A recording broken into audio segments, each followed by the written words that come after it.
So, welcome to our first week in our journey through Matthew, and there's no better time to begin a journey like this through a gospel than at Christmas time. In fact, since it's Christmas time, I think it's just worth asking the question. I just want you to think for a second about Christmas trees. How many of you already have your tree up? Most have their tree up. We've had years we've been a little late in getting our tree up. How many of you have had the experience of just some years, to be quite honest with you, you were just so exhausted going into Christmas, you just kind of mailed it in, and decorating the tree. Yeah, probably a few of us have done that before. I've confessed that we've done that in the Seedman household maybe a time or two. I ran across a meme recently that I could really relate to, particularly some years, where this just says so much, right? Like we all have parts of the tree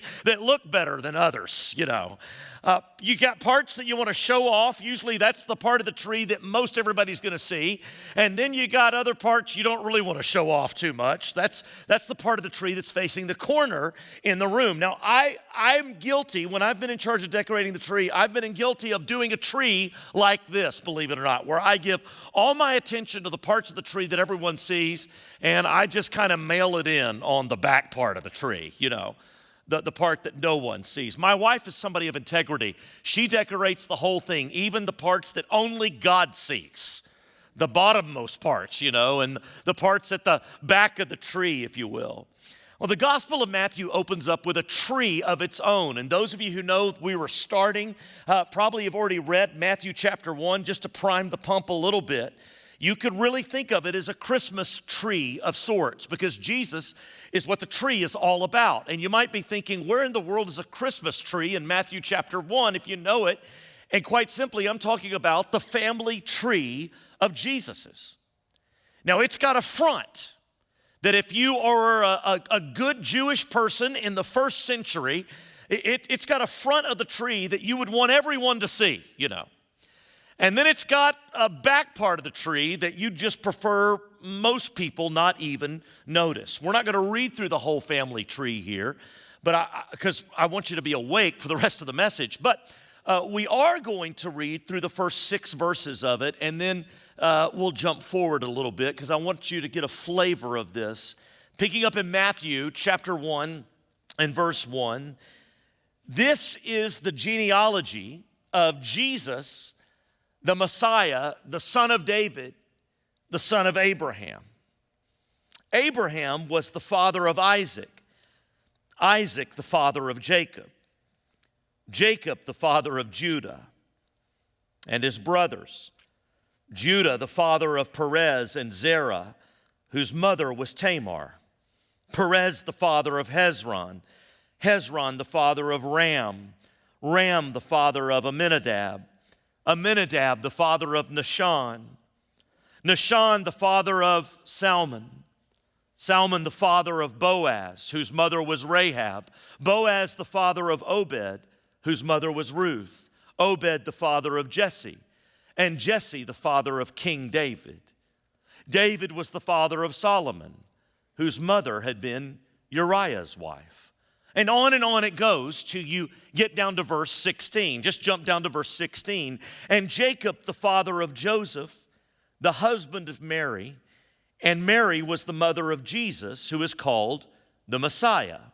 Thus, there were 14 generations in all from Abraham to David, 14 from David to the exile to Babylon, and 14 from the exile to the Messiah. This is how the birth of Jesus the Messiah came about. His mother Mary was pledged to be married to Joseph, but before they came together, she was found to be pregnant through the Holy Spirit. Because Joseph, her husband, was faithful to the law and yet did not want to expose her to public disgrace, he had in mind to divorce her quietly.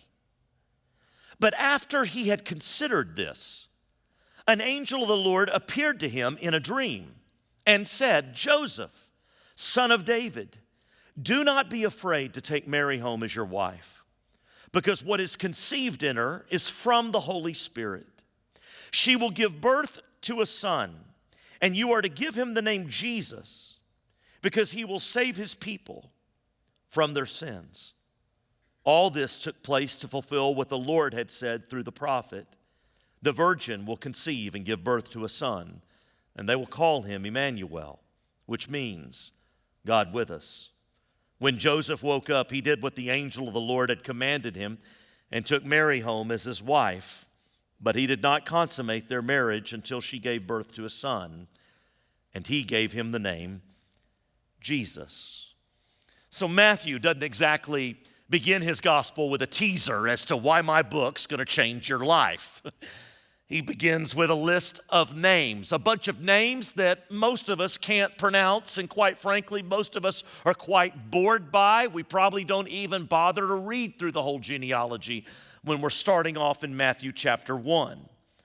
But back then, the way you introduced the biography of somebody's life was to give their genealogy, to talk about their family tree. Genealogies were important things in Jesus' day and age. That your family history could make you or break you in society, believe it or not. Your family history determined what side of the tracks that you were from and how you were perceived by people in your community. In fact, I think it's worth noting that King Herod, a dude that we'll see more of next week, King Herod had his family tree stricken from public record and the ancient library because he had several black sheep in his family, you might say, that he was embarrassed about.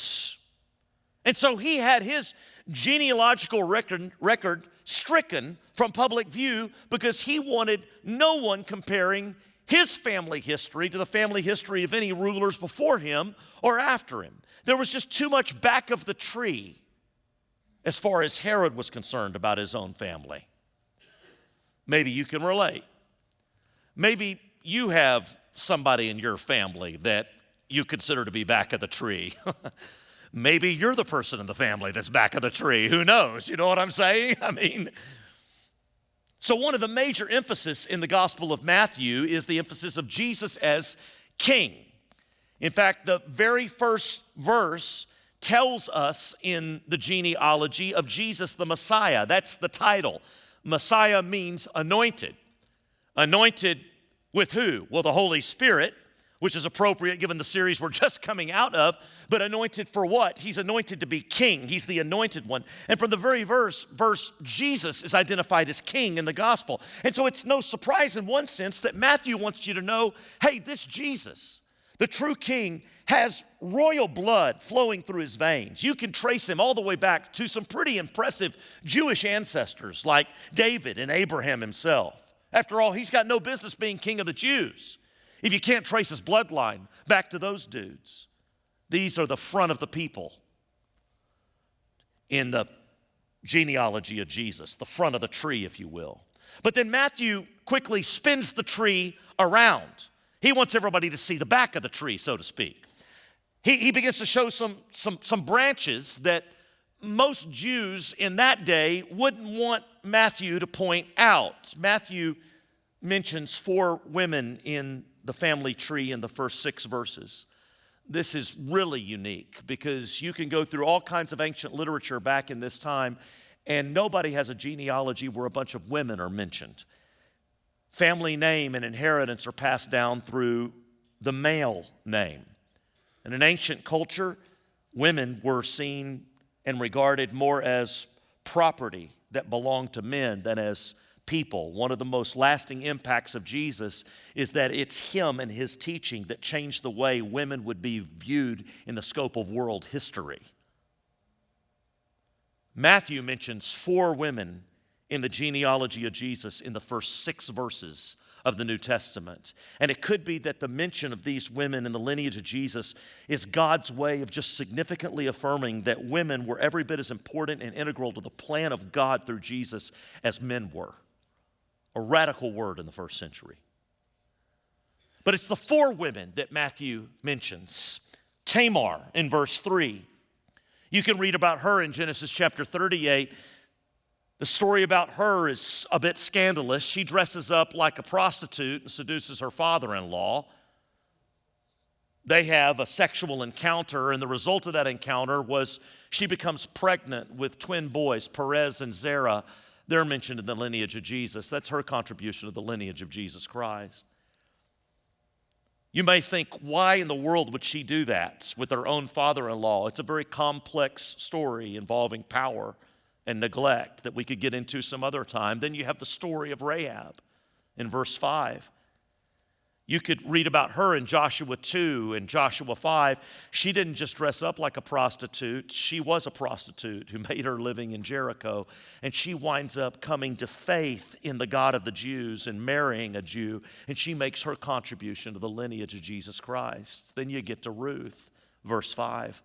You can read about her in the best-selling book about her, Ruth. She's not even a Jew. She's a Moabite. And a lot of you are probably saying to yourself, what's the big deal about that? The entire nation of the Moabite people grew out of an incestuous relationship between Lot and his daughters in Genesis 19. The Moabites were despised people in the eyes of the Jews. They were a reminder of the terrible incest between Lot and his daughters. And yet Ruth makes her contribution to the lineage of Jesus Christ. Her great-grandson is King David. And then you find a fourth woman mentioned. She simply goes by the title of Uriah's wife. That's verse 6. You can read about her in 2 Samuel 11. She's not even called by her name because everyone knows who this is. This is code language right then. Everyone knows who Uriah's wife is. It's like saying the name Monica today when talking about presidents and scandals. Everyone knows who Monica is. Everyone knows who Uriah's wife is. Uriah's wife is, of course, Bathsheba, the object of King David's lust. And the ensuing abuse of power on David's part led to the most famous royal scandal of the Old Testament. David ends up having her husband Uriah killed. And sometime later, he and Bathsheba have a little baby boy named Solomon. Her contribution to the lineage of Jesus Christ. Here's something else interesting about these women. Two of these women aren't even Jews. Half of the four women mentioned in the first 6 verses of the genealogy aren't even Jews. They're Gentiles. Rahab is a Canaanite. Ruth is a Moabite. Talk about back of the tree that you'd never want to be shown about your Jewish Messiah if you were a Jew in the first century and part of the Jewish community. And in the very first verses of the story of Jesus, here's what you find that a lot of people don't see. You find barriers being torn down between genders and between races. And you're being reminded that Jesus came through a stream of men and women. Jesus came through a stream involving Jews and Gentiles. Barriers are being torn down right in the midst of a boring list from the very beginning, because that's what Jesus is about. But you're still left with wondering, surely if Matthew's going to include 4 women in the genealogy of Jesus Christ, the Son of God, he could have chosen women that weren't at the center of so much scandalous stuff. Instead, this guest list reads like a list from Jerry Springer or some other afternoon talk show I grew up with. Most kings and rulers like Herod and Caesar would never allow the back of the tree to be put on display for the whole world. But this king does, because this king is unlike any other king you've ever met. But the question is, why? I ran across a story this past week that captivated me about life in Hong Kong, among the most populated of cities in the entire world. Almost 1 million people in Hong Kong live in these tiny little apartments called coffin apartments. They're literally apartments not much larger than a coffin, believe it or not.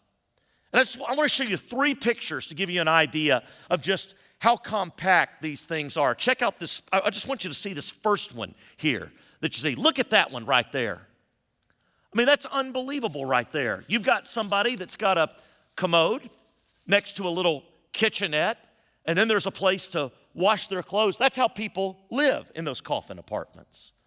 Here's how they look from the outside, just stacked, one on top of the other. It's overwhelming. I see some of you starting to get claustrophobic right now, just looking at this.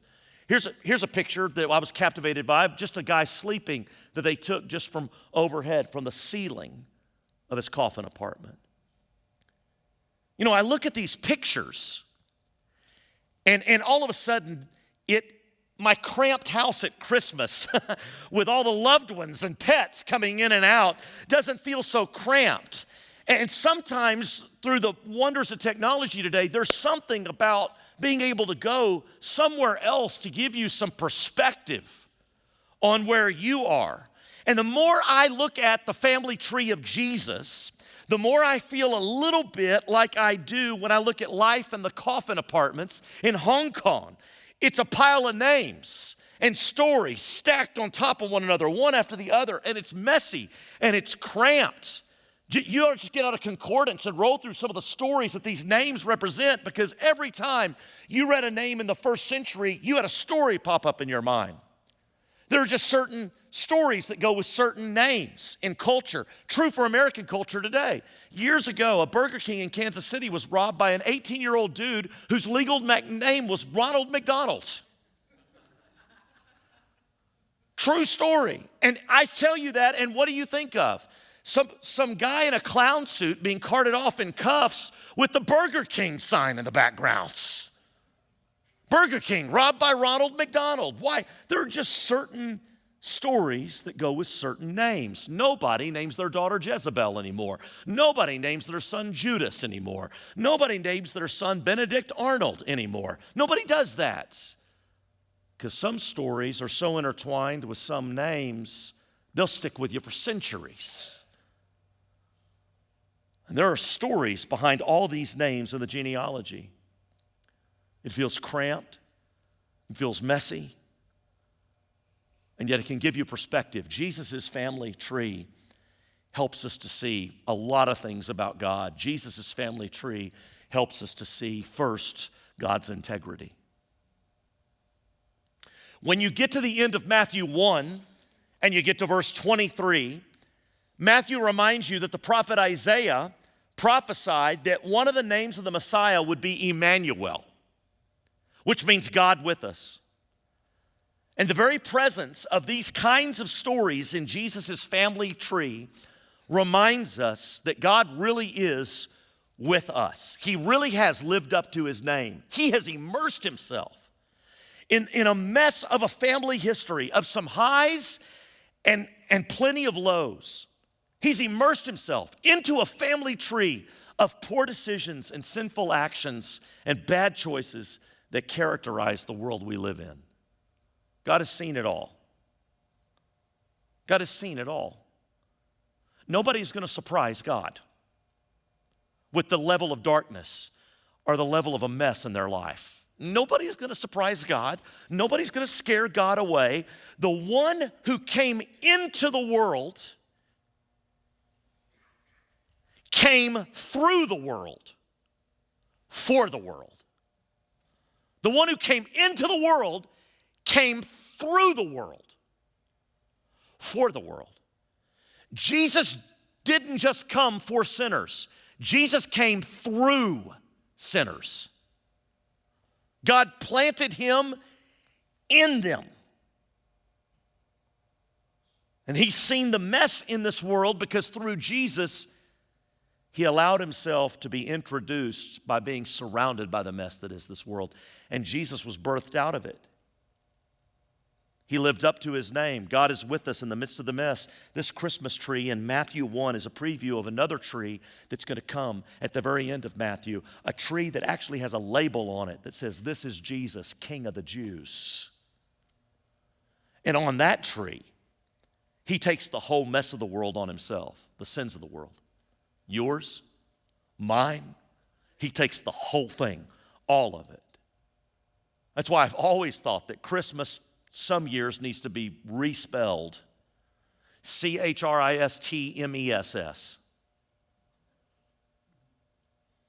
It really is about the one who came into our mess and came through our mess to redeem us from our mess. You can get perspective not just on God's integrity, you can also get perspective on God's grace. There are so many places on the back of the family tree I could talk about other than those four. There are so many more scandalous stories about the men in the genealogy of Jesus. But I think the reason these four women are mentioned is because they're infamous. They're the back of the tree that a lot of people don't want to talk about. And yet in bringing them up, we're all being brought up to speed on the grace of God. When I was looking for an engagement ring to be made for my wife, any jeweler worth their salt would pull out their rings or their diamonds and they'd lay them against a piece of what? Black velvet. Why? Because diamonds shine the brightest against the backgrounds that are the darkest. And you could see the brilliance of God's grace against some dark backgrounds in the family tree. And Matthew, inspired by the Spirit, I think, is just going through the Rolodex of stories in the Old Testament, trying to find the pieces of velvet that everyone would agree on, yeah, that's kind of dark, and he's pulling them out. And yet what's so incredible about this is that in the very first gospel in the New Testament, it kicks off with people's names who were traditionally associated with scandal, and now they're being reclaimed and associated with Jesus. And because of Jesus, their name is not held strictly hostage to their past, but now it's being related to the light of the world. That's grace. And then finally, I think you can get some perspective on his sovereignty. Jesus' family tree helped you to see God's sovereignty. Because suppose that you're a Jewish person in the first century that's just come to believe in Yeshua as your Messiah, and you're getting to know his story, and you run across the Gospel of Matthew, and you're reading through the genealogy of Jesus, and you already have this thing in the back of your mind. You know that God promised to bless the whole world through the line of Abraham, but you also know the Old Testament, and you wouldn't have to go very far into the genealogy of Jesus before you had this feeling that, whoa, I'm in the back of a pickup truck, and I'm climbing up a mountain in Colorado on a windy road, and I can see the driver's fallen asleep and I'm approaching a curve. You have this feeling of doom the more you know these stories in the Old Testament. Because you wouldn't have to read very far before you felt like this whole thing's got out of hand with the line of Abraham. This people have spun out of God's control. His plans to bring a Messiah through these people have gone completely awry because there's so many mistakes. There's so many poor choices. There's so much sin. There's no way that God is going to bring purity out of this kind of impurity. There's no way he's going to bring light out of this kind of darkness. There's no way he's going to bring holiness out of this kind of unholiness. There's no way he's going to bring the Messiah out of this kind of a mess. But you get to the end of Matthew 1 and God does. By the end of Matthew 1, you find light emerging from the darkness, holiness emerging from the unholiness. You find right emerging from the wrong. You find purity emerging from impurity. You find the Messiah emerging from the mess. And one of the things that the Christmas tree in Matthew 1 reminds me is that if God can bring Jesus out of the mess 2,000 years ago, then he can bring Jesus out of the mess of my life today. And by no means am I saying that God orchestrated the mess or caused the mess. Sometimes we give people that impression when we tell a testimony. Sometimes the way we tell it as almost though God orchestrated the mess or caused the mess. And I would caution you against it because more often than not, we make our own messes or someone else besides God makes them for us. The abortion wasn't God's idea. The divorce, the affair, the addiction, the selfishness, the thievery, the lying, the fill in the blank. Don't go crediting God for all of that.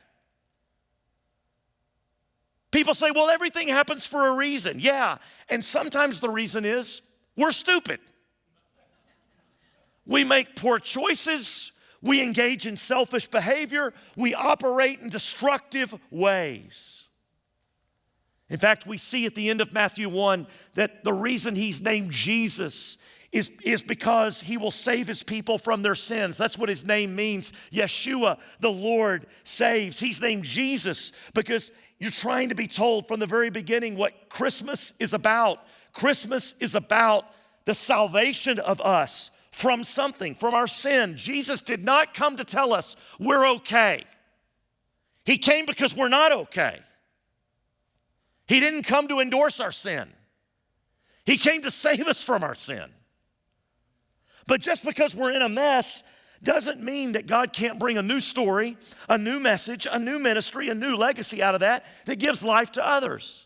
I saw that in the life of my late mother who had an abortion. 1977 when I was 7. She kept it a secret. She hid it for 11 years. And I knew something was wrong with her in high school. I couldn't figure out why she couldn't get out of bed. I couldn't figure out what had changed about my mother. I had a different mother in the 80s than I did at the 70s because she had a secret that was eating her alive. And then she began to bring it into the light by the grace of God. She came to meet the forgiveness of God and find freedom and wholeness from God. And then you know what she was able to do? She was able to come up alongside so many women in the late 80s and 90s and early 2000s, including women in this church, and say, I know what it is to walk through that and to find forgiveness and wholeness on the other side. And she was able to come alongside other women who were thinking about that option and encourage them to think differently. And so many did as a result of her own story. I would never say that what my mother did was God's idea to equip her for ministry to people in the future. But I would say that just because you're in a mess, that doesn't mean God can't bring a new story, a new message, a new ministry out of it. God is the greatest poker player in the world. Just come to the table, the Lord's table, with the hand that you have.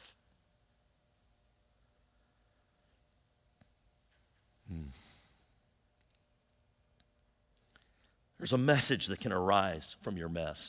And the funny thing is, you may not really have a message without a mess. You can't even spell it.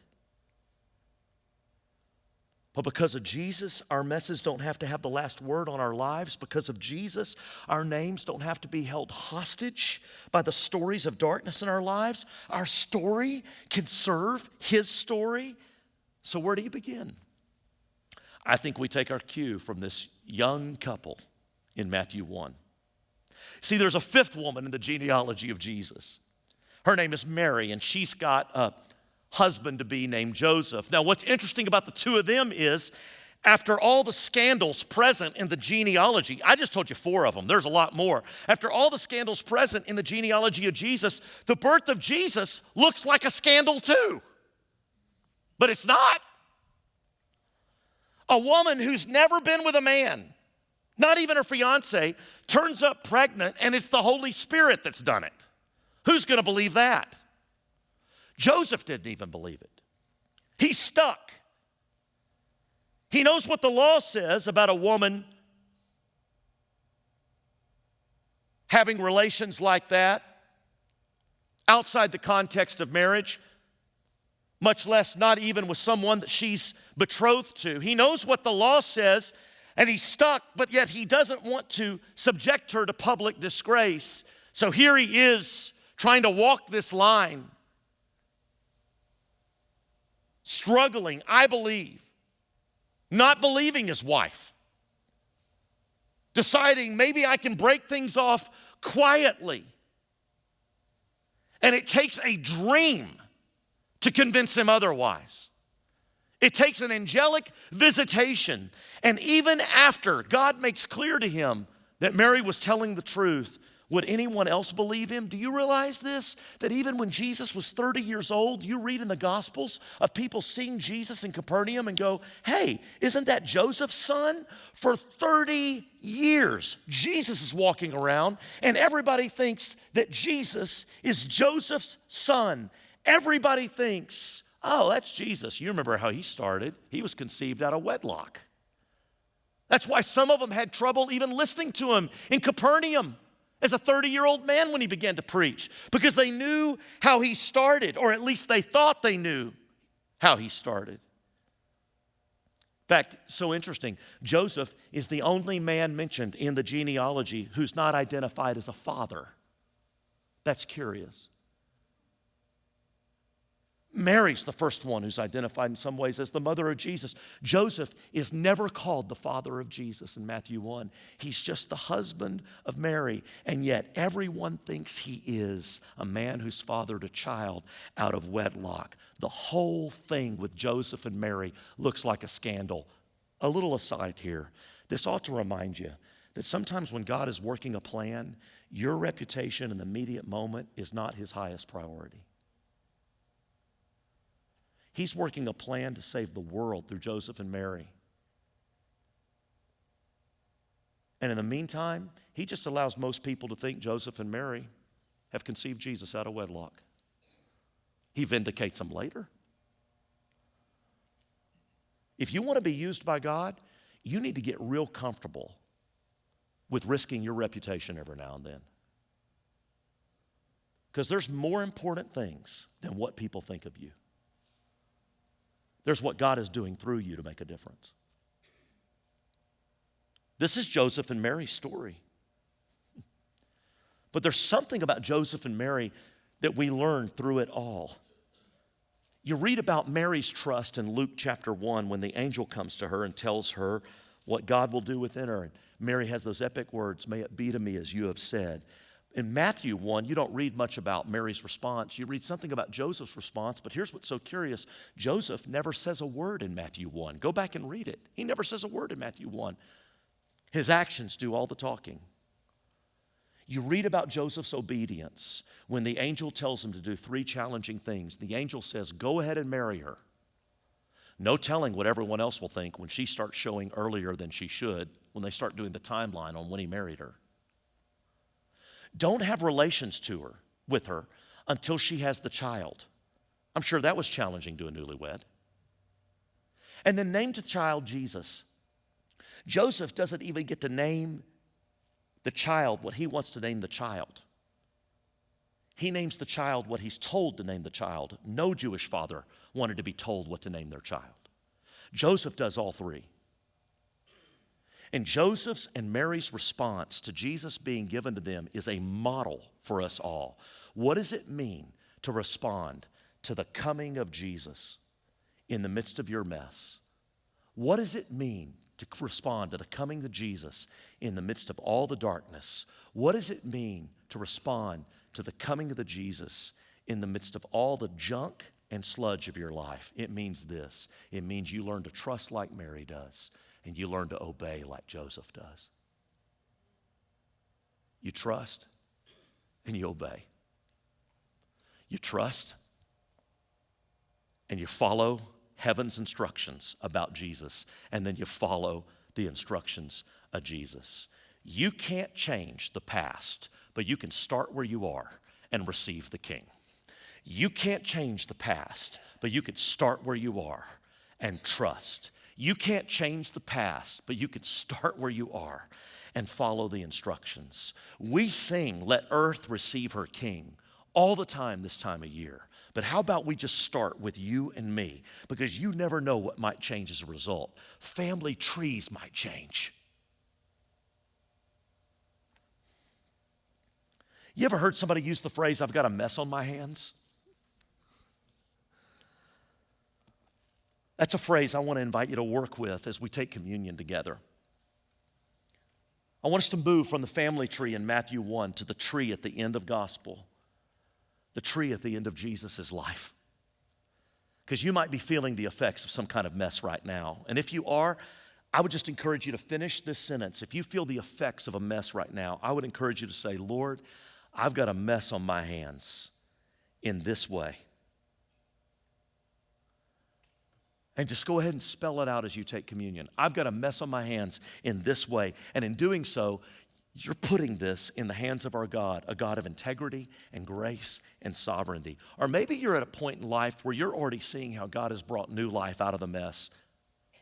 Maybe he brought you a new ministry. Maybe he brought you a new message, and you just simply want to lift the cup of thanksgiving. That's what Paul calls it in 1 Corinthians 10.